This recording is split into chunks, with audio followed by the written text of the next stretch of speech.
Welcome to our 5th annual Comic Con, everyone. My name is Erin and I work at the Patrick Henry Library. And today we are so lucky to have members of the 501st Legion here to talk about cosplay and what they do, who they are, and how they create their awesome Star Wars costumes. So we have Jim Fratt and we have Jason Carter, who will be here today to guide you through all things 501st. I'm going to go ahead and turn it over to them. Well, good morning. And do we have a slide yet? There we go.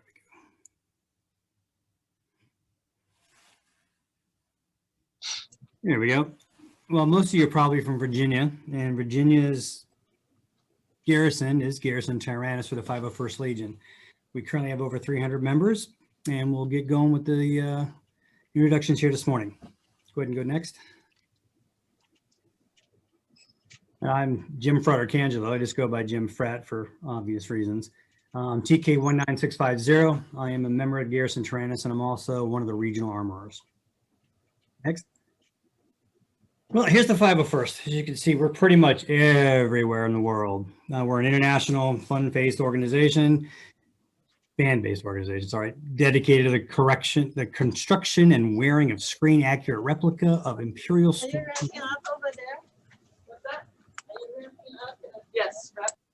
Okay, is that a question? Are we okay? It says on here replicas of Imperial Stormtrooper armor, but we obviously do Imperial officers, clone troopers, villains, nefarious characters. Any maniacal narrative well in Star Wars is pretty much in the 501st Legion. Go ahead and go next. What do? We're here to promote Star Wars through the building and wearing of these film quality costumes that are so awesome. To facilitate the use of members' costumes for Star Wars related events. And we'll get into that a little bit here. And we also contribute back through the community through charity and volunteer work. And again, we'll get into more of those a little bit later on. Go ahead and go next. Garrison Tyranus itself was founded in 2002. We cover the entire Commonwealth of Virginia, and we now have 300 active members, which I think makes us the 7th largest in the world. So it tells you there are a lot of garrisons a lot bigger than ours, and a lot small. Some are a lot smaller. Good. Go on. Go next. Here in Virginia, we have the 4 squads. In your case, and what you're looking at, everybody here will be in the top right, which is Inferno Squad.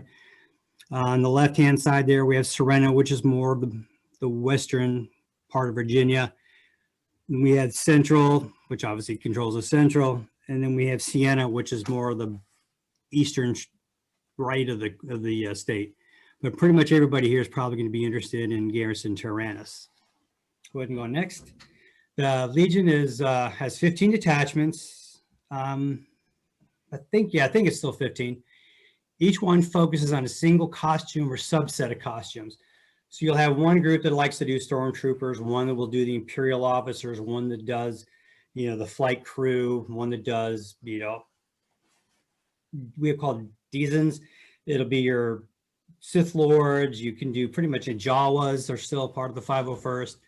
In each of these detachments are the experts in the construction of the costumes that meets what Lucasfilm and Disney say are accurate.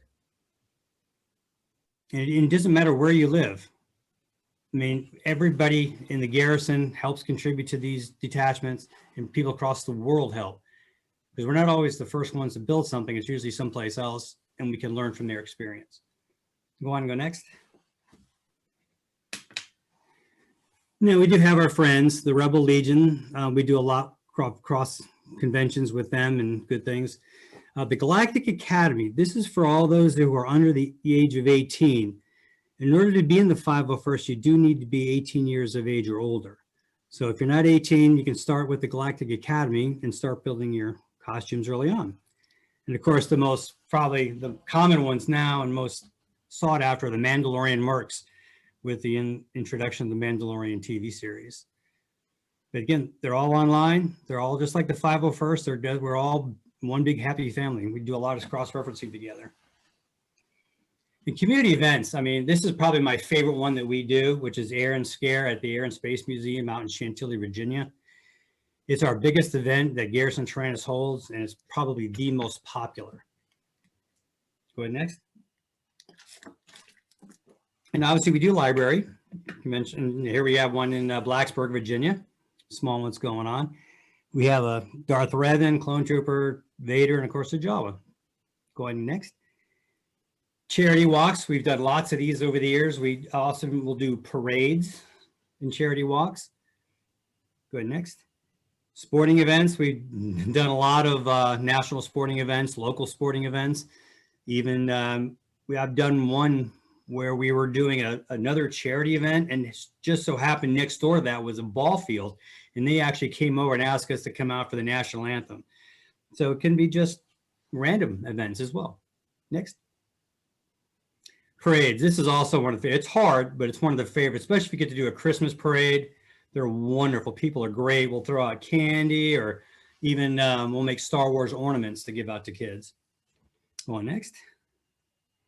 Free comic book day. Hey, can't miss the free comic book day. We've done that for years. It's a lot of fun. You get to meet a lot of interesting people and get to talk good about Star Wars. Next. Hospital visits. This is probably the most rewarding thing that you can do. We get some requests from this, and there's some background you need to have. You have to have shot. You make sure you're vaccinated, up to date, and so on. And it's rewarding to take someone who is, for all intents and purposes, Johnny Cancer, and make him Luke Skywalker for a day. And we get a lot of emails and letters back saying, hey, you made this day. It was fantastic. It's all he does. They talk about this now. So yeah, if you definitely join that 501st, please consider doing some of the hospital visits. They're very rewarding. All right, hit the next. Conventions. Well, it's probably one of our favorite things to do because everybody loves Star Wars at conventions. You get to meet a lot of other people. You get to talk to people about joining. We'll have Blaster Trooper, sometimes with Nerf guns. Kids can take a pop shot at you. So it's really good time. I can't wait for them to start up again. Good, next. There you go, Blaster Trooper. This is a lot of fun for the kids. They donate some money, and we'll generally have that donated to a charity. And we'll have signs up for which charity it is, and the kids come up and they get Nerf guns and they get to shoot at you. It's a lot of fun. Kids get a hoot out of it. All right, next. On stage. I had the privilege of doing this 2 years ago, I guess now, with Weird Al Yankovic when he comes to town at Wolf Trap. He does, of course, a lot of Star Wars parody songs, and we get to go out, and he invites us to come down, and they treat us very, very well. It's usually sweltering hot, but it's a blast. Go ahead, next. Yeah, film premieres, also one of the fan favorites, as well as for us.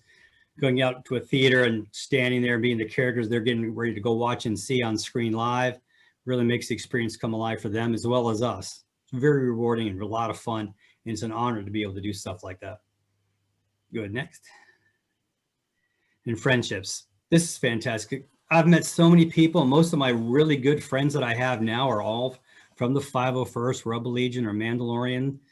It's just, we all have the same mindset and the same thrive and passion for Star Wars. And it's great to be able to sit down with like-minded people and just share your experiences and fun. So it really is truly a family. We really get along and have an awesome time doing it. I can't wait for in-person armor parties to start up again, as well as going to conventions and so on. I really miss it. Next. And how do you join? Next. Well, first of all, like I mentioned earlier, you got to be 18. Sorry about that, youngsters, younglings. Got to wait a couple years, but you have the Galactic Academy to get you going. But the biggest part is you have to have a screen-accurate costume of a villainous Star Wars character. Now, there are no fees to join the 501st, totally free. It's fun, volunteer group. We're all volunteers, and we're all fans. We represent the characters that we love, that we fell in love with just as you are. But the big deal is you got to have that costume, and that's what we're here to help with. Next. Well, what do you want to build? Well, the big thing to consider obviously is cost. It's a big factor, especially if you're married and your wife doesn't want to know or your husband doesn't want to know. Comfort, armor is not comfortable. It's fun to wear. You get a lot of attention, but it's not always comfortable. And most of the times you can't even sit down. But the recognition, which one, what got you the passion for Star Wars? Which character? In my case, it was the Stormtroopers, obviously. And ever since I was a little kid, I wanted to be one. Well, guess what? Now I am one. And like I said, trust your feelings. Go with your gut. Do what's going to make you happy. Now, you have to do research. That's what we're here for. The detachment are also, but contact us. Anybody here that's in the 501st is more than willing to talk about their costume because we love them. It's what our passion is. Don't feel any guilt or I'm not sure if I should bother them. It's what we're here for. We love doing it. And we want to share that passion with you so you can love it as well. And never, ever, ever afraid to be. We have emails. I mean, obviously our emails will be up here. Our web address is on there. We're garrisontyrannus.com. Feel free. And soon, like I said, hopefully we're going to start having armor parties. You can come out and learn hands-on experience. We had a virtual armor party last year. It was very successful. We might be doing that again here soon. So just be on the lookout. Next. Now, like I said, join us. You don't have to be a member of the 501st to join right away. You can join the detachments and the local garrisons. Come in and we'll treat you like one of us until you get your costume approved. We'll do anything we can to help you get your costume approved. Just give us a call, give us an email, drop us a text, introduce yourself, say, hey, I really want to do a Death Trooper. I want to be a crew member. I want to be a TIE pilot. I love the look of the Mud Troopers and Solo, whatever you like. Just ask us. There's somebody out there doing it and we can point you in the right direction. But don't feel afraid. I mean, ask. Just like in school, whatever, you need to ask for help on, your assignments. Same thing. This is no different. When we started, I had no idea what I was doing. I had no clue. But I went to an armor party, learned a little bit, got the names of places I should go to get what I wanted and start saving up my money and went with it. Now I'm here in a Star Wars basement that's nothing but Star Wars stuff. So, and my wife comes down here. She likes it. She's got 2 armors herself. So next. And the biggest thing is to join the detachment. Again, the detachments are the experts in the grouping of armor or soft costumes that you're looking to do. These people have all been through it. They know all the vendors, where to get the stuff, how much it costs, how long it should take. And if, hey, you don't want to sew, you can't sew, there's people on there, hey, I can point you to somebody who can sew, point you to an Etsy shop. I know Jason does a lot of work on Etsy and he does great work. So a lot of us do that same stuff too. So don't feel, again, there's no obstacle we can't overcome. You can read on there. There's lots of YouTube videos. And it says in here, study the costumes CRL. That's the costumes reference library. It basically breaks down. This is what the helmet should look like. This is what the gauntlet should look like. You should wear this kind of glove. This is what the undersuit should be. This is what your weapon possibly choices are. The belts, everything is there, pictures, everything to do what you need to do. The only thing it doesn't do is build it for you, and you can do it yourself, or you can have someone do it for you. A lot of the armor parties, we help people build. So again, come on out. Next. And we'll get the GML as the guy who approves it in the local region, but you don't need to know any of that stuff till you start coming in and learning what you want to do. Now, like I said, here's if you want the Garrison Tyranus to come out and do an event for you, like we're doing for the library here, you just go to the 501st.com, request an appearance. That's where you apply for membership. And that's where you'll also find your Legion detachments. And of course you could find, if you're not in Virginia, you can find your local garrison. Garrison Tyranus, again, is our personal website here, and you can learn about where we're going to be located if we're doing any troops or any virtual events we might be having. And you can connect to any of us that you might need help. Say, hey, I bought something and I got this big brown box, is what we call them, and I don't know what to do. It's too intimidating. We'll help you get over that. Next. Now, how to make armor. Now, vacuum forming for the actual armor itself is probably the big deal. Most of the vendors, there's not a whole lot of individual people that have vacuum formings in their garages, but some of us do. We do a lot of it in ABS, HIPS, and fiberglass and resin. Fiberglass is a little heavier and has some shortcomings. You get to worry about fiberglass strands. You don't want to have fiberglass in a helmet that's not sealed because you want to breathe that stuff in. But the biggest thing right now, and I know Jason does a lot of this, is 3D printing. It's huge. You can build your entire set of armor with a 3D printer. A lot of people have done it. It's not a problem. It can be approved. It's approvable. And it's probably the most common form of the do-it-yourselfer to do the 3D printing. Next. Now, good first costumes. If you just want to get in. Now, what I did for my first one is I did a character called Darth Revan from a gaming Star Wars game. It was basically mostly soft. It was a cape, and I had a chest armor, gauntlets, lightsaber, face mask. Very basic, you know, and then built it up from there and got approved. Then I went to armor. But easier things are just things like flight suits. You can do, as you can see in the pictures here, you start off with the flight suit. Then, well, guess what? That flight suit also can, you know, can make you into a TIE pilot. So you can get 2. You can make it 3 costumes. I mean, there's a chart coming up that'll show, and I'm sure they'll save this on their website, where you can start with one basic undersuit like you're seeing here, and it can turn into 4 or 5 costumes from that. Go ahead, next. Like an Imperial officer, it's the same hat as an Imperial tech. Say this is what we're talking about. The difference thing, obviously, is the badging. Go ahead, next. And here's the chart. It's kind of hard to see, it's so tiny and everything I said, but it'll be up on the library's website with the share slides, and you can take a look at it. It's also available up on the 501st site as well. And you can take it, I'm not going to go through it. Clay model, make molds from plastic for vacuum. This is the basic starting of vacuum forming. You'll have to carve your own. Let's say you want to make a Stormtrooper helmet. You're going to have to carve the helmet yourself out of clay. Then you're going to make you have to have a vacuum forming table, and then you'll have to make the template, which is that's again more than most beginners want to get into, but this is how most of the armor vendors make it. They have the big industrial machines, and they make their own molds, and then they make the armor from there. Now, what you get is a big box of plastic parts that's just been pulled off the vacuum former. You have to cut them and trim them to fit you, because obviously the armor that I wear is not the same armor my wife can wear. So you have to trim them and cut them to fit you, and that's where we can help. Go ahead, next. Now, safety advice for working with fiberglass, resin, glues, plastics, vacuum forming, and plastic. And this goes with anything that you're doing. You need safety equipment first and foremost. I'm sure most of you had a shop class of some kind, and you have to wear goggles and so on. This is the same thing when you're home. I have a respirator. I do this with painting.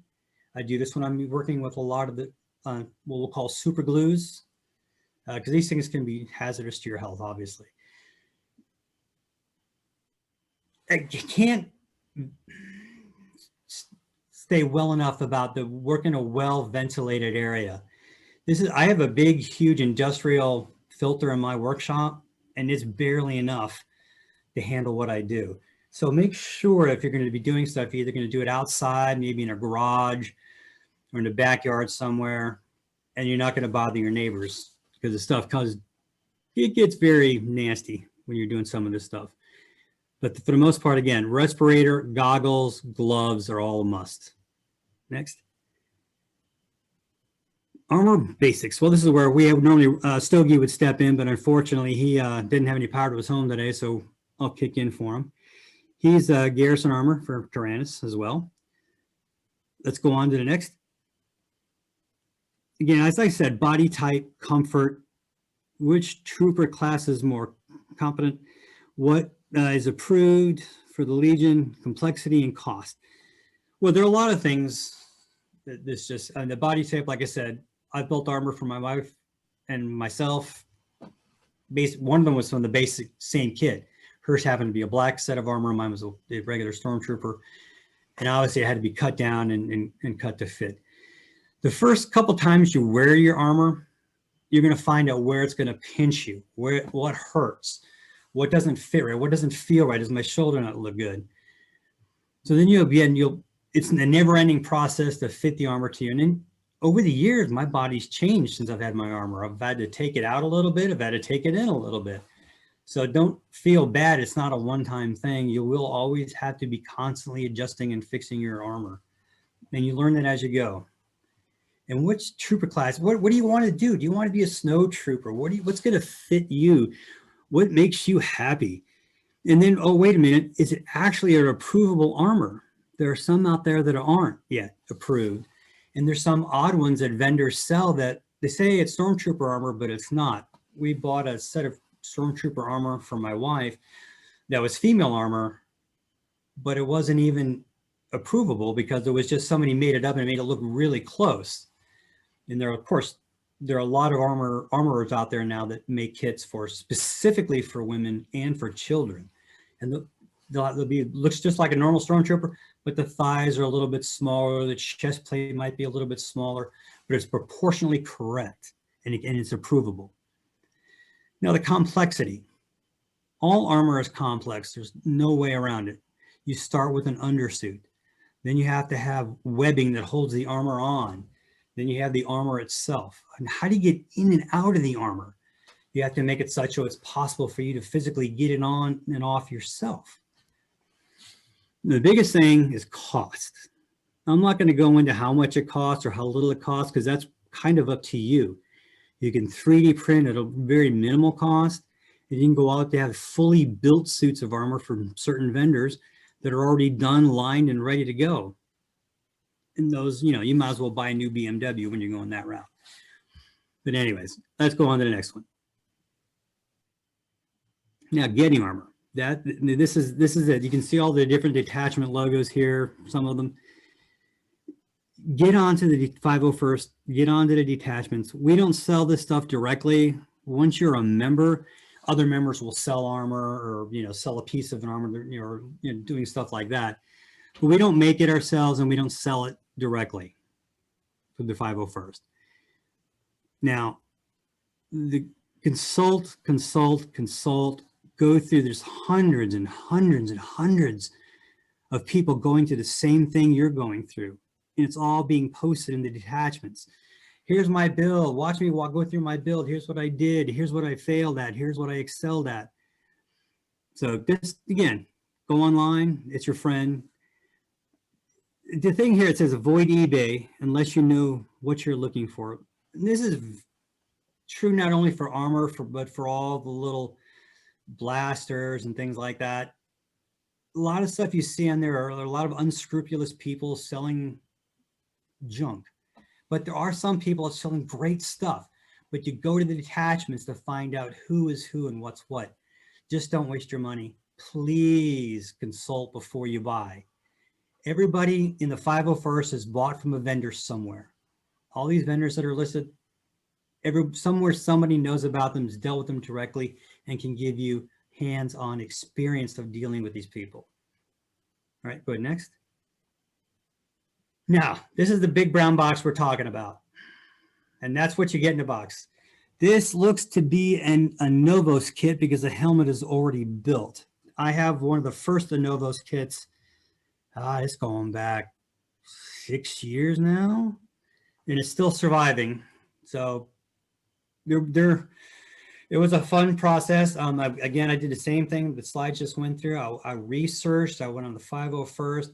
I went to a convention where Tyranus was representing, talked to Lori then. I think it was Lori was there, and learned, said, okay, what do I do? I've got to, I love Darth Revan at the time. I learned, so how do I get it approved? They pointed me to the CRL, and then I went to the detachment and said, okay, I've done some things wrong. I need to fix things and go on. And how do I, I didn't know about using, super glues versus industrial adhesives like E6000, which is something that's, you can build your armor with E6000, but then you can take it apart. With super glue, you glue it, that's it. If you made it wrong, it's wrong. But again, don't be intimidated by this box right here. It's really a lot of fun. It is really not that hard to do, and you basically will fall in love once you start doing it. Next. Now, costume reference library. This is all the approved 501st costumes. And this is just one grouping of them here. Like it says, 13 total TK, which is the Stormtrooper costumes. 4 from the original trilogy, 1 new trilogy, 7 expanded video games. And that's, my wife has a legacy female trooper, which comes from a comic book, and it's fully approved. Now, there are guidelines, and like I said, there's 3. You have a basic level just to get approved, get in the 501st. You generally have a mid-level animary group, and then you'll have the top level group, which is absolutely positively screen accurate down to every screw, nut, bolt, tone, paint of color, boots, socks, whatever. Everything is exactly like it would have been in a movie. They don't get into a whole lot of how to construct it. It just says, here are the pictures. You need to make it look like this on you. Because if you're 5 foot or you're 6'4", you can make the armor fit you and make it look approvable. Next. And here's an example, a thermal detonator on top. It says, okay, this is basically what it needs to look like. And then blue there, this is what, okay, this is how it's a little bit better. And the red, you know, a little bit higher. But again, it goes through each step. Here's what they look like. Here's what they need to look like on you, and give some detailed specifics on what it should look like. And there can be some basic instruction of what materials it should be out of, etc. Go on next.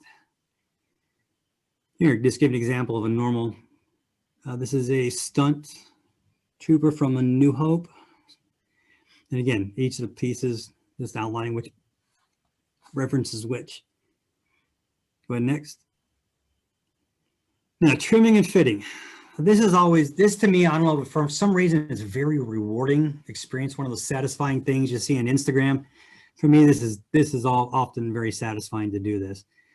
You have to, again, it comes right out of a vacuum form mold, so you have to trim it down to the basic trim. Again, they all have some kind of a trim line you need to cut up to, but from that point, you can make it fit yourself.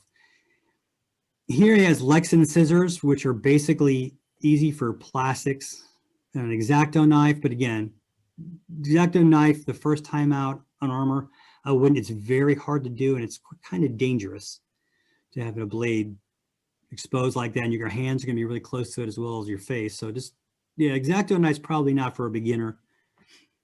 Dremels, I love using my Dremel. I've had one since I was basically 10 years old, and you can actually, it's great. But again, you need to have a face shield, a respirator, eye protection, because it's going to throw a pizza pie. It'll look like it snowed in your living room if you do it in your living room. And then from this point, once you've trimmed down the basics, and again, on the bottom picture there, you get a little pile of plastic. And I would save the bigger pieces of trim like that, because it'll come in handy later on repairing your armor if you need to repair it. And when you fit your armor yourself, it's kind of hard to do it alone. You can do it, just takes a little bit of practice. Use a little bit of painter's tape, and you kind of tape it to your body and kind of get the feel for it. And like it says, less is more. Trim little bits at a time, get it down to where it's going to fit. And you may even get approved and it's still not quite fitting correctly. And like I said, after you wear it a few times at conventions and things like that, you'll get to know, oh, it pinches my back of my knee, oh, my shoulder's pinching, or my helmet hits my chest plate. There'll be all kinds of things you'll have to tweak later on as you use it. But like I said, double, triple, quadruple check measurements as always. And like I said, painter's tape, magnets. Magnets are a great help. This is something you should go on Amazon, or I believe Home Depot and Lowe's are selling the rare earth magnets again.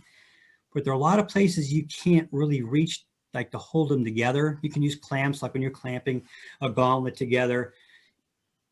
How do I get way down in there? Well, you use magnets on either side of the plastic to hold it together while the glue is drying.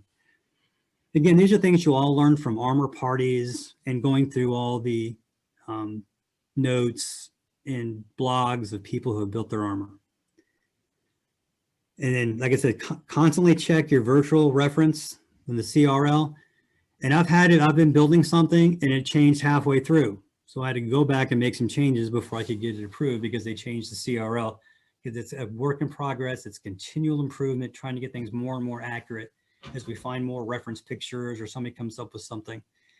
Again, your CRL will be your guide. Well, let's hit next.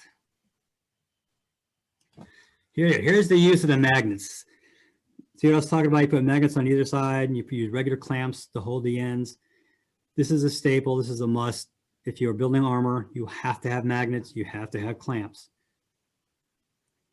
Now it says rare earth magnets, and they're getting harder and harder to find because from my understanding, one of the main mines in India where they were mined is no longer in existence.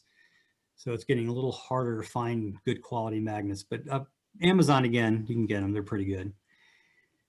Now it says pick a heavy duty glue that is strong, flexible, and has a great bond. Well, before you glue anything, you have to sand where you're going to glue. It needs a bite to grab to. But if you're a little unsure what you're doing and you want anything, I think I might have to take this apart.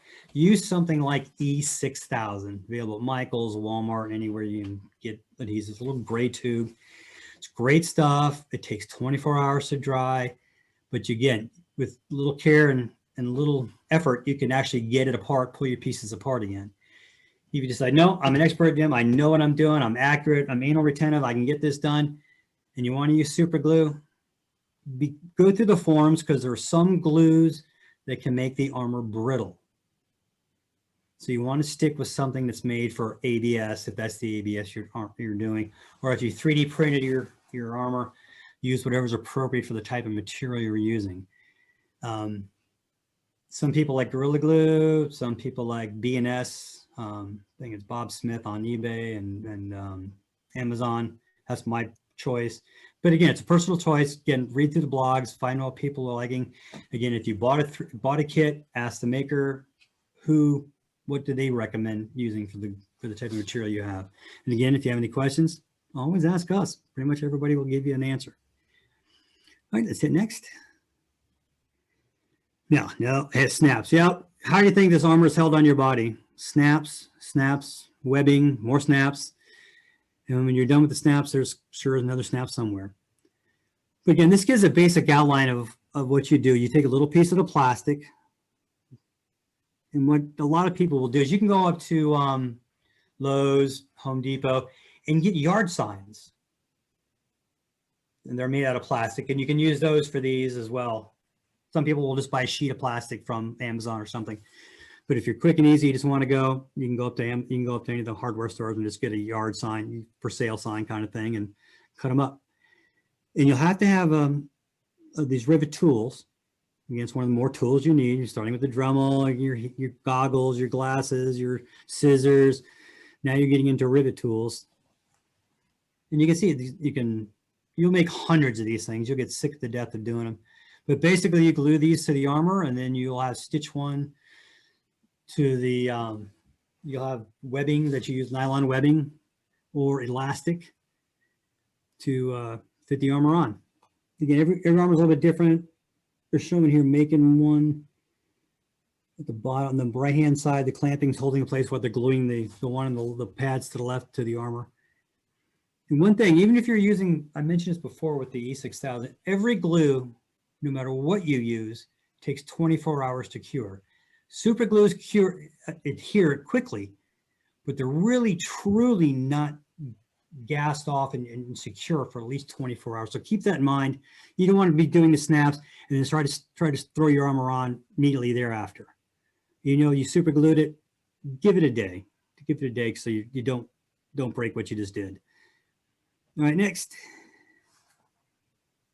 Two-way strap. One distance from snap to the other. Well, it's pretty obvious. Go on to the next. Here's a good picture where, and this is not for every armor, but this is for generically for almost all stormtroopers, death troopers, shadow troopers. You basically make a clamshell that you're going to step in and out of. It's basically all put together, and you just step into it, snap it on. And you can see at the bottom left there, there's a shoulder bell and the bicep. If you look very carefully, right below the strap, you can see a little bit of an indent, and that's intentional. That's called the Han thumbprint, because when they made his armor, the armor was too soft and left this big old thumbprint in the armor. And that's carried on to pretty much almost every maker's armor today. It has that thumbprint on the left. But you can see all the straps up above. The one thing they don't show, okay, the very bottom right, there's even a piece down at the cod piece that straps the cod piece to the butt plate because you don't want that stuff flapping out in the public. It's pretty easy to do because you can see it's just snaps, a little bit bonding. If you notice at the top right, there's white because it's sometimes in the chest plate and the abdomen plate, you can lift up. And some people want white there, some people want black. Again, this is all a matter of choice. None of this stuff matters unless you go for higher level Centurion and so on. But again, this stuff is really relatively easy now that you see the pictures. Let's go next. 3D printing. Jason, you're up, buddy. All right, thanks a lot, Jim. Okay, so I am Jason Carter, TK51923. I'm the newest squad armorer for Inferno Squad here in Northern Virginia. Reason why I wanted to talk about 3D printing costumes is because of one of the things that Jim was talking about. It has become one of the fastest and I guess most readily available ways to get into costuming. Some of the things I'm going to be covering are which costumes are best for 3D printing, as well as a couple how-to things. So go ahead and go to the next slide. Really quick, we've hosted a couple other online conventions over the last year, and both times we've hosted them, we've had a 3D printing panel that I've been a part of. Now, to give you a little bit of a background on myself, I've got a history with 3D printing both personally and professionally. Used to work for a company that would do 3D printed items for the government. That's how I was first introduced to 3D printing.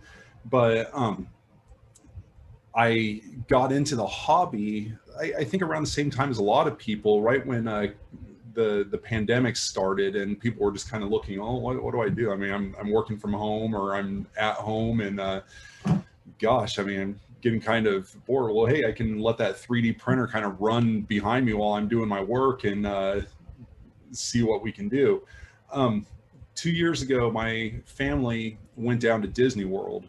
And while I was down there, had the opportunity to go to Galaxy's Edge, the new Star Wars land is what they've been calling it. And we saw some costumes down there. Now, of course, everything at Disney is a lot more expensive than what you would typically grab this stuff for. But one of the things that kind of caught my eye was a First Order Stormtrooper costume that I think they wanted like $6,000 for it down at Disney, which again, that's not how much they cost.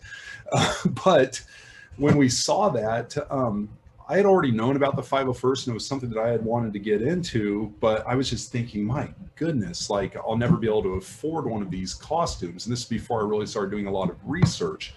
Well, then I started thinking, you know what, like I've been 3D printing stuff with these engineers for the last 2 years, and 3D printers are getting a lot cheaper now.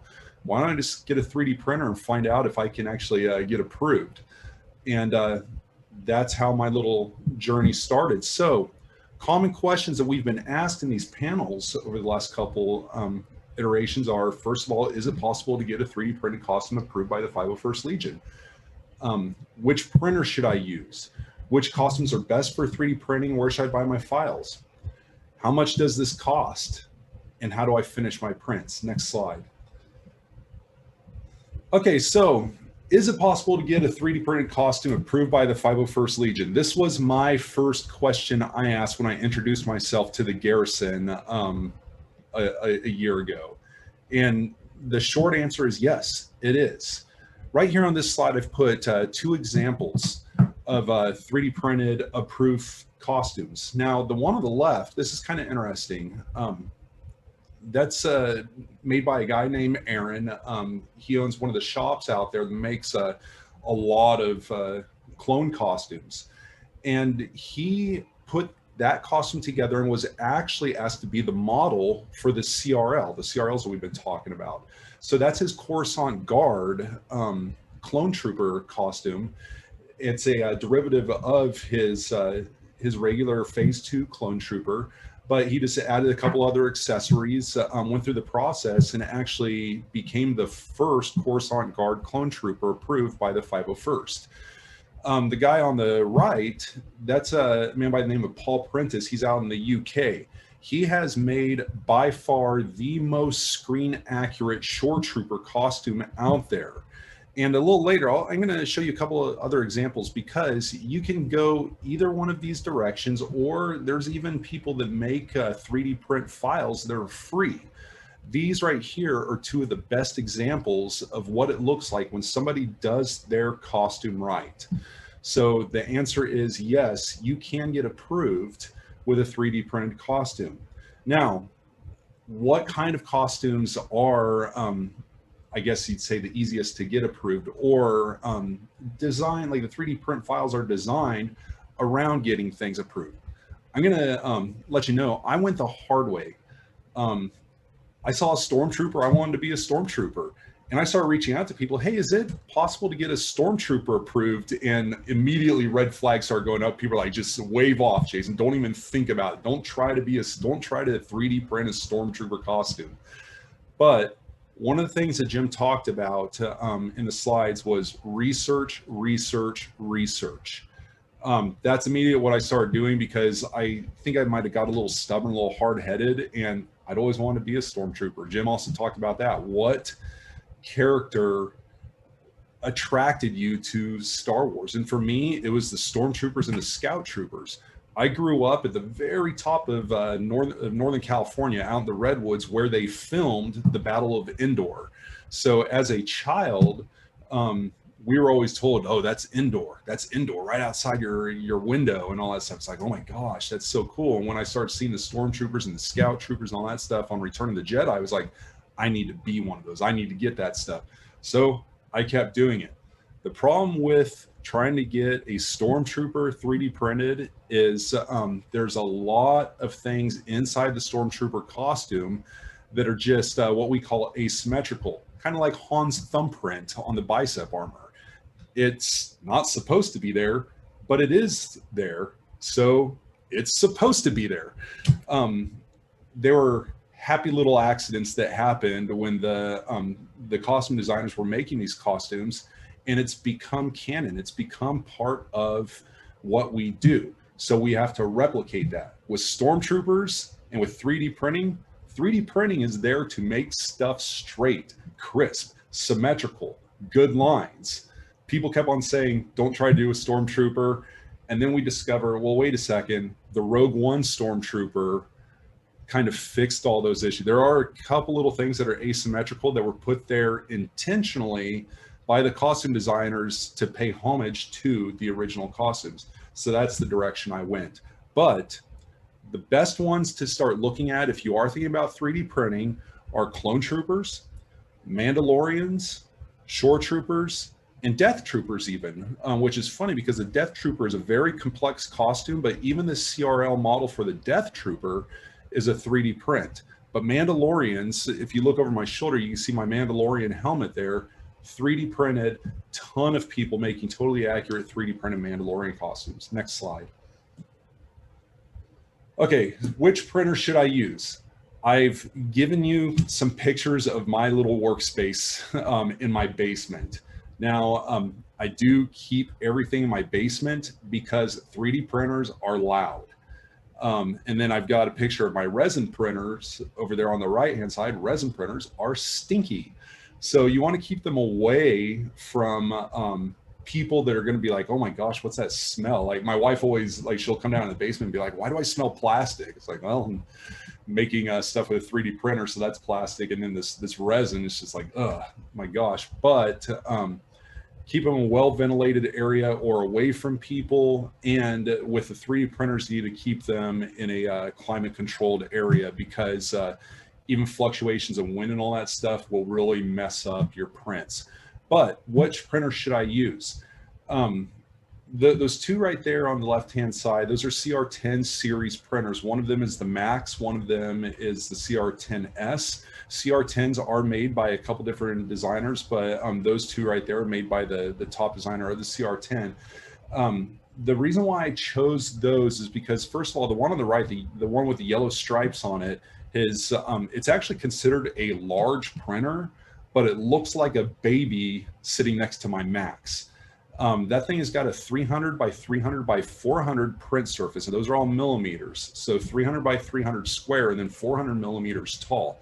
That printer is big enough to get pretty much any helmet on it and print off a helmet in one shot.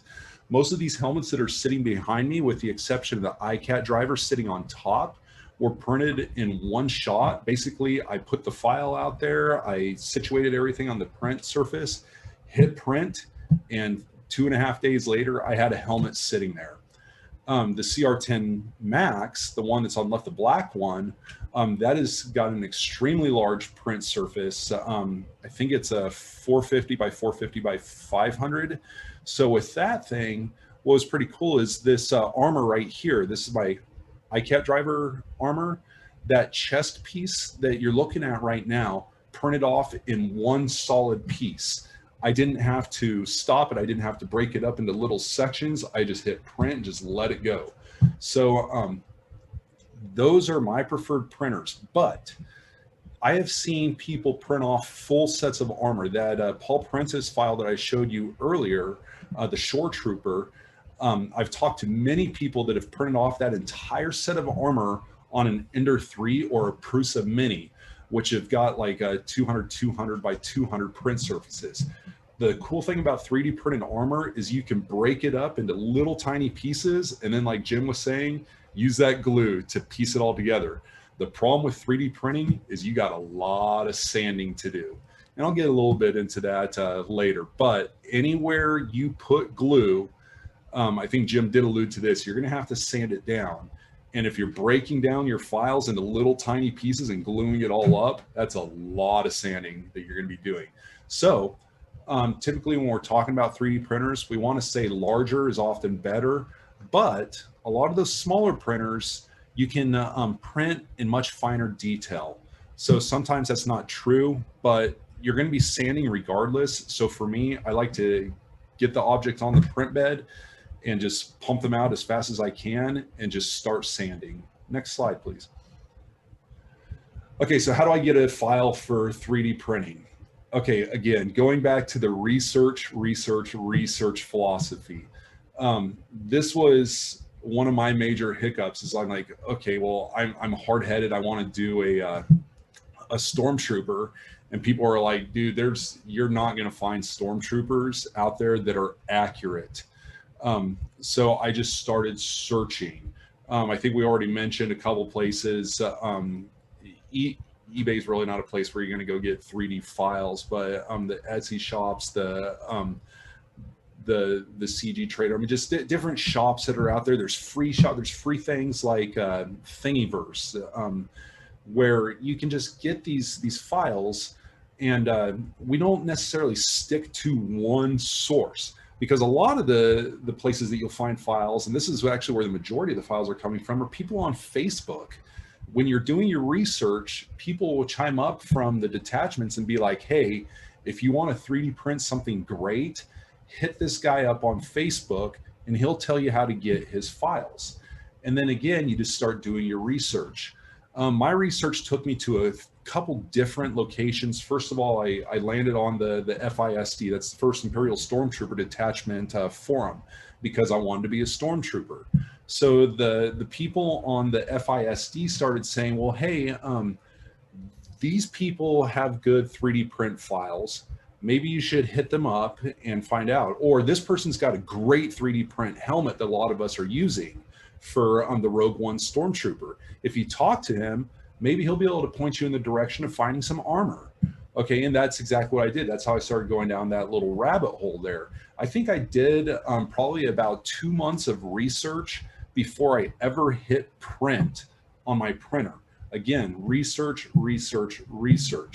So some of the bullets I put up here is there are popular online retail sites that have accurate, approvable asterisk costumes for sale, but customers must be familiar with the CRL requirements. Research. Now, the reason why I put an asterisk next to approvable is because you'll see Vendors use that term very, very loosely. It is a misnomer. So be careful of those statements such as 501st approval. People love to say this costume is 501st approvable, but no costume out there is instantly approved. You have to do the work. So even a Novos, which has probably got, I don't know, I would venture to say they've probably got the majority of the approval costumes, either them or some of the other companies out there. Those things weren't approved straight out of the box. Even those finished kits that you can order, like you put them on, it's like, okay, well, I'm going to send in my pictures and you're probably going to get some feedback like, dude, your shins are way too big. You need to trim that stuff down. It's like, oh my gosh, I thought this was 501st approvable. It is approvable, but it's not approved straight out of the box. So considerable amount of work, but rarely are costumes simply approvable out of the box. This is especially true with 3D prints, because when you print something off on a 3D printer, it comes out looking like this, all those cracks and lines and all that stuff, and pieces just pop off and everything. The rest of the work is up to you. So look for known, well-used, and respected sources. The way that you're going to find those people are by reaching out to the forums, reaching out to the Garrison. The Garrison was my first stop, actually. The FISD was my second stop. So I introduced myself to the Garrison and said, hey, Garrison Tyranus, my name's Jason. I live here in Northern Virginia, and I want to be a Stormtrooper. And everybody started saying, okay, well, hey, here's some options for you. Here's where you need to start doing your research. And again, people were very, very helpful and wanted to just jump in there and show me what to do. So research the 501st forums and the Facebook build groups. I get into a lot of the Facebook build groups, but a lot of the time those turn into noise after a while, if that makes sense to you, because where the 501st forums are basically our peeps and people that want to be in the 501st, the Facebook build groups are the world. Thousands of people will be in these groups and everybody's got their own opinion. So I point people towards the 501st forums, the Garrison forum first and foremost, but then tell them, hey, you can find some useful information on the Facebook build groups. Just take everything with a grain of salt. And again, go back to those trusted, respected builders. So get in touch with the 501st members, i.e. Garrison Tyranus, and there's our link right there. I've had a couple people reach out to me. So after I built the 3D print Stormtrooper, I put a build thread on the FISD forum and ended up getting a ton of people following that forum. After I got that thing approved, the email traffic just started coming in like crazy. I think for a good 6 months there, I was getting at least 5 to 10 messages a week about how do I make a 3D printed Stormtrooper. And it was one of those things where I was encouraging people to try it, but also steering them away from it, saying, hey, you know what, there's a lot of other costumes that are easier to do than a Stormtrooper. I did the Stormtrooper, but had to put in a lot of extra time and energy into getting all the little specs correct so that it was approvable. There was a lot of stuff I didn't put in my build thread that I did. Like, okay, I've got this beautiful 3D printed chest piece, and now I'm going to take my Dremel tool and just hack it up, because even though I printed off what I thought was an approvable kit, it doesn't look right. So you really have to do your homework there. Several free sources exist as well, but ultimately the customer is responsible for research and requirements for these costumes. Now, the last thing that I put on here, because this is interesting, learn to design your own items and accessories. So one of the things for the ICAT and the Mud Trooper, shoulder straps and shin straps are like almost impossible to find. And I'm talking about like rubber ones. Like none of the 3D print kits actually come with shoulder straps or shin straps. And so you're kind of left sitting there like, okay, what do I do? Well, I guess this is the part where I have to teach myself how to be a little engineer and start making stuff. So I designed my own shin straps and printed them out of, this is called TPU. it's a flexible filament that's a polyurethane. So the cool thing about these is I made this, and I've essentially got a mold where I'm going to start casting these in rubber and helping other people get a hold of them so they're not running into the same issue that I did, where it's like, how do I get this stuff? Where do I find it? Okay, next slide. Okay, so how much does this cost? 3D printing is not a cheap alternative.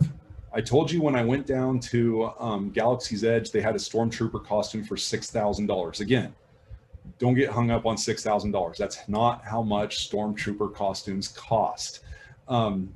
I have seen Rogue One Stormtrooper costumes in ABS sell for $450. I've got a fiberglass Rogue One Stormtrooper costume that I bought from the Philippines for, well, after shipping, it was around $1,000. But that $450 costume compared to the $1,000 costume is night and day. And it's not that the $450 costume is bad. I mean, those people put in a lot of work into it, and they've actually become a well-respected company. But there's just a considerable amount of work that a person needs to put into making that thing approvable. So immediately people start thinking, well, you know what, 3D printing, I'll just do that because a roll of filament costs $30. True, but many of these costumes, you're going to end up having to buy about 7 or 8 rolls of filament. So you're already out about $210 to $250 just in filament by itself. And then you start talking about other stuff like the paint. How much did I pay for the files? So here's an interesting one. The free, like, there are Shore Trooper files out there that many people have printed, many people have got approved, and they're free. They're out there. You can check Thingiverse. A lot of people are remixing files that were made by one creator. They're awesome. I actually just got done printing 2 Shore Trooper costumes for somebody in our garrison because they were just running out of time and kind of limited. I mean, most of us only have like one printer or a small printer. Well, for me, I've got 2 printers plus the resin printer. I can just really start pumping stuff out. And then there's other people that have like upwards of 5, 6, 7, 8 printers. And some people even have what we call a printer farm in their basement, which is insane. I would love to do something like that, but I don't know if I'd be able to foot the electric bill to run all those things around the clock. So your printer, obviously the printer is going to be the first thing that you're going to need if you're getting into 3D printing. And you can find some of the smaller, cheaper printers for around $150. $300 is generally a good price, or $350 is about what a CR10 or its equivalent will cost.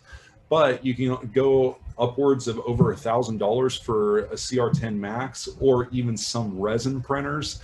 But you're going to be hard pressed to find somebody that's 3D printing an entire costume in resin. A 3D printer that would be capable of doing that without having to break stuff up into little tiny files costs over $3,000. So really don't want to go that option. Plus resin, even though it is an awesome material, becomes very fragile. If you drop it, it's probably going to shatter. Okay, so like I said, files anywhere from free to expensive, paint and supplies. So this is where it gets crazy. When you're finishing 3D print costumes, you're really going to have to do a lot of work. So paint supplies is where you're going to spend a small fortune. Okay, so think about this really quick. I spent $350 on a printer. I spent another $250 on filament, plastic. Okay, so I'm up to $600 right now. And now I'm going to spend another $200 to $300 on paint supplies. I'm at about $900 right now, and I haven't bought the soft goods that go underneath my costume, the shirt, the boots, the gloves. Now you're talking about upwards of $1,200 for a costume, which puts you right around that same price as some of the other accurate ABS built costumes that are out there. Now, the thing is, most every costume that you buy, every kit, is going to need paint supplies with it. There are some ABS costumes out there that you don't need to paint when you're done with them. That's pretty cool. but a lot of the stuff that's out there right now, you're still going to have to paint. So if you do it correctly, you can save money on 3D printing, but it also comes down to which costume are you building.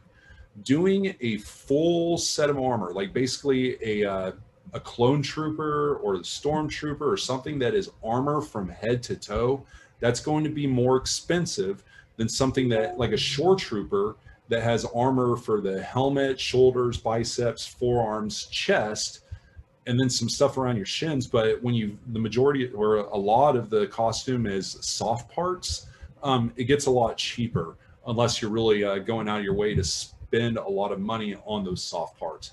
Now, as an example, I gave you some paint here, just to let you know how much paint supplies will cost.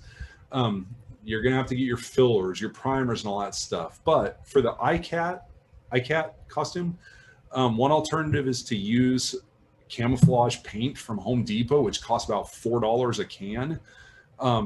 For that higher level of certification, you want to use the actual Pantone matches, which is basically every color has got its Pantone shade. The CRL calls for Pantone PMS 350U oversprayed with 455U, I think it was, or 433U.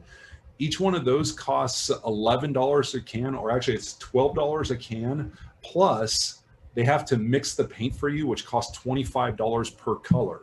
So just on the paint alone for like this costume, that was like $100 just in paint cans, because I wanted to go for that higher tier approval. Okay, so next slide. Examples, free versus money. So Shore Trooper, good example. The one on the left, photo courtesy of Sean Fields, he's the one that makes those costumes. That is a free set of armor. So the only thing you're going to pay for with that is your soft goods, your leather, your 3D filament, paint supplies.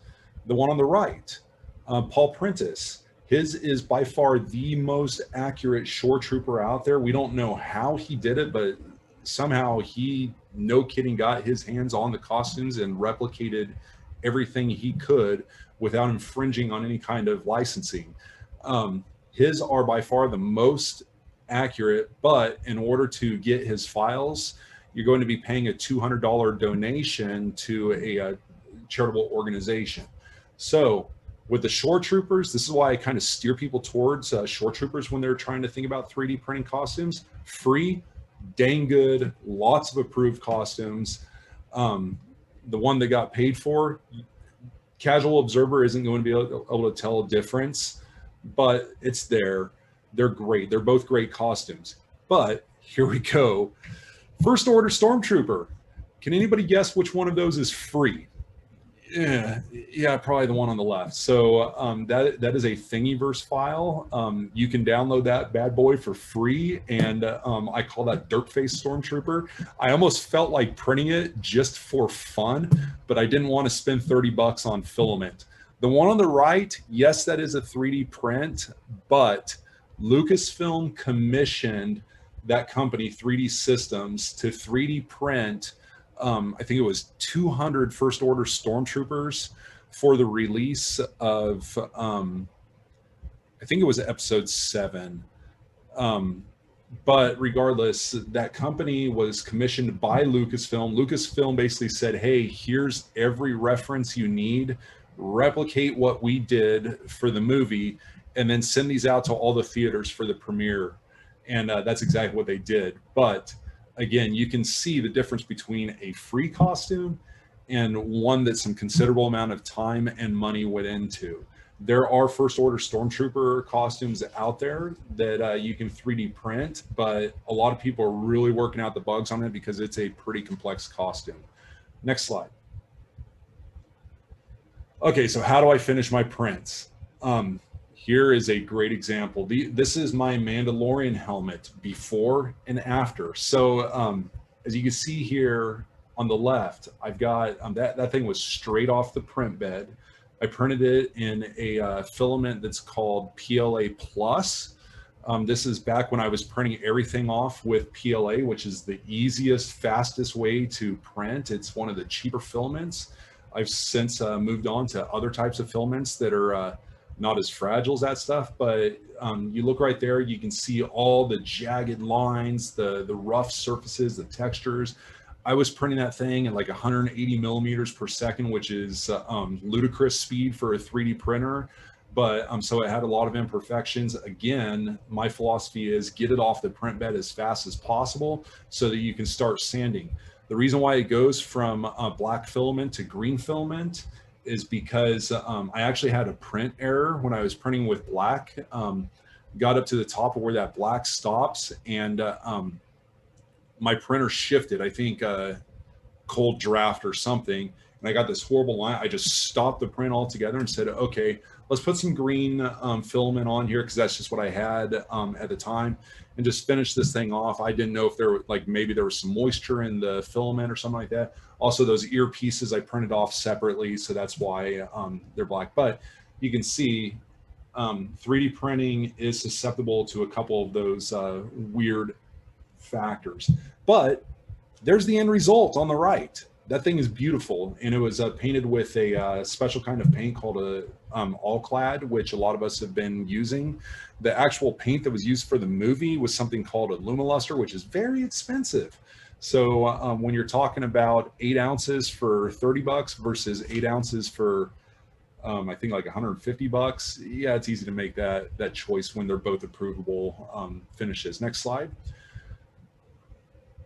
Okay, so I've put together a flyer. One of the things that I've been doing for about a year is I was putting pictures of my work on Facebook and started getting hit up by a ton of,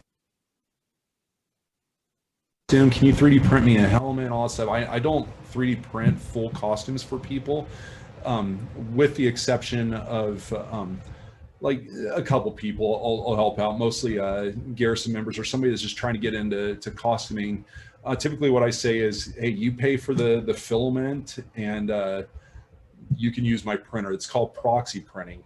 But when I do that for people, I've put together a PDF form, which is basically, I call it a 3D printing or finishing helmets 101. So this is slide number 1. This basically shows you, okay, this is the stuff I'm going to need. Jim touched on it. I'm going to say it again. Do not ignore your personal protective equipment, your personal protection. Right there, I've got a picture of a respirator, which, by the way, was almost impossible to find last year. But I was able to get a hold of a respirator. I went to Lowe's one day and there were some filters sitting there. And I said, I'll never have the opportunity to buy filters again. So I grabbed some filters and said, I'll find a respirator some other time. And then sure enough, Amazon popped off with some respirators because early in the pandemic, I mean, I don't know if you guys remember or not, there were people walking around with those things on their faces. It's like, okay, you might be a little bit of an overkill. Awesome, Jim. But they were gone. Those, the gloves, everything. Don't ignore your personal protective equipment. If it's not available, it's best not to get into some of those harmful chemicals that we're going to be using. Just wait. You'll find something, especially when you start talking about making fiberglass dust and getting that filler stuff like turns into dust. Jim said stuff turns into snow in your living room. I mean, you need to be protecting your lungs, protecting your eyes, everything. But here we go. This is where you're going to spend your small fortune. Body filler. I use a lot of wood filler on my 3D prints, which is funny. This helmet right here, I have some big cracks going across. Wood filler will fill those cracks in perfectly. You can sand it down and then cover it with the body filler and the filler primer, and it looks great. Sandpaper. You're going to need a ton of sandpaper. I don't even really have to touch on that. Paint, markers, cloths, waxes, etc. You'll get into it. Next slide, please.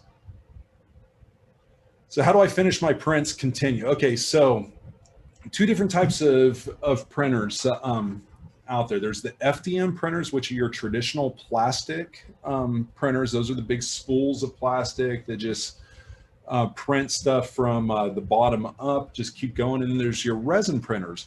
So the reason why I put those 2 pictures on there, the one on the far left is the respirator for my Mud Trooper costume, which I'm building. The one on the far right is the end cap to a SE14R blaster that I made. There's a lot of people that are printing off blasters But one of the big issues that you have when you're printing, like 3D printing blasters, it is the cheapest way to get a blaster. I mean, you gotta think like a Stormtrooper blaster typically costs around like $400. So there's a lot of people that are 3D printing these things, but you just don't have the detail. The resin printers, I don't know if that's probably blurry, but you cannot get that level of detail from an FDM printer. The SLA resin printers are the way to go when you want little detailed pieces. If you can't afford a resin printer right off the bat, just find somebody that has one and say, hey, I'll buy you a bottle of resin if you can print a couple of what we call greeblies off of me. Greeblies are just like our generic word that we use for detail pieces. So the reason why I put a picture of my fiberglass helmet right there in the middle, I put fiberglass kit with 1 layer of filler sandable primer plus 1 layer of white primer. That's all the prep work I had to do for that thing. So this will help you kind of make up your mind as, okay, is 3D printing right for me, or should I go the other way? Remember, if you do 3D printing right, you can save a considerable amount of money. But kits like a Stormtrooper or maybe a Death Trooper, some of the other kits out there that are full armor from head to toe, you might be better off just getting something that doesn't require the same level of prep and finish work. That is 1 layer of primer essentially on there, and it's just as smooth as that Mandalorian helmet that I showed you that I had spent days sanding on. Next slide. Okay, so here's the stages with finishing a 3D printed kit. You're gonna fill, sand, prime, sand, put your base coat of paint, your top coat of paint, and then clear coat of paint on a lot of the helmets. So you saw that picture earlier, and I've shown this helmet a couple times. This is what it looks like when it first comes off a printer. Just a big chunk of plastic with lines everywhere. I don't know if you can see those lines in the top there, but that's what we call print lines, and they are horrible to get out of plastic. So the first thing you're going to do is you're going to grab some kind of filler, and this is my mask now. So I showed you that mask earlier when there was lines everywhere on it. Now I've covered it with a layer of primer filler and a layer of body filler. And then this afternoon, I'm going to be sanding this thing down. I've already done this once, but this afternoon, this thing is going to be smooth and ready for paint. Okay, so fill, sand, prime, sand, base, I should say sand again, base, sand again, top coats, wet sand, sand, sand, sand. You spend days of sanding. So that primer and sanding stage right there, I call that the Urban Camouflage Stormtrooper helmet. That is actually my Stormtrooper helmet that ended up getting approved later on, but you can see it's in that stage where I just sanded down some of that body filler. Next slide. Okay, and this is my little springtime trooper. It's pretty. Okay, so finishing the 3D print requires extensive work. You can expect to spend a month or more on a helmet alone. It depends on that level of detail and just how smooth you want this stuff. I have done helmets, that Clone Trooper helmet, which looks good behind me. I knocked that thing out in probably about a week and a half. But the reason why is because that thing is just so weathered and beat up and destroyed. That's how all the Clone Troopers are going to be. So that's why Clone Troopers are actually a good alternative for 3D printing also, because you just get to wreck them after you get them all pretty and everything. So I typically tell people to expect to spend about a month or more on a helmet, and then finishing one of the, okay, so here's the big thing. I keep on saying all this stuff is like so much work and it's hard, it's difficult and all that stuff. But the big thing about it is it's very, very rewarding when you finish one of these costumes, especially when it gets approved. The 3D printing costumes are one of the fastest, easiest ways to get in, but it just takes a lot of work and sometimes a lot of money also, but it's very rewarding when you finish. So the big thing that we always say about these 3D print kits is when you think you're done sanding, sand again. If you haven't noticed, I've said sand a lot during this thing. So just get ready to do some work if you're getting into 3D printing. Next slide, I think that's it. Oh, and have fun. So this was Halloween last year. That's me and my Stormtrooper costume after I got approved. Okay, so here's a little thing. Even after I got approved, I keep finding stuff that's like, oh my gosh, I need to change that. I need to change this just to give it to that next level. It is what it is. I mean, I think that goes the same for every one of our costumes. Jim said CRL changes in the middle of a build. That's what happened with this one. Fortunately, they grandfathered us in, like the people that were already building on it. But I finished that Stormtrooper, and it's kind of gone on into its little happy place ever since, because I've been tinkering with it even after getting it approved. But I'm working on another Stormtrooper right now, so that one right there is actually going to turn into something else probably later down the road.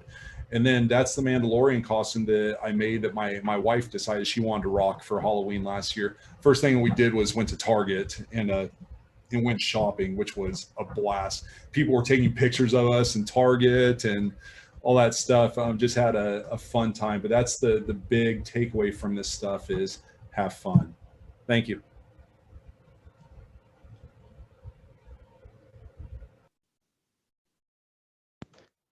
Thank you so much. That is so awesome.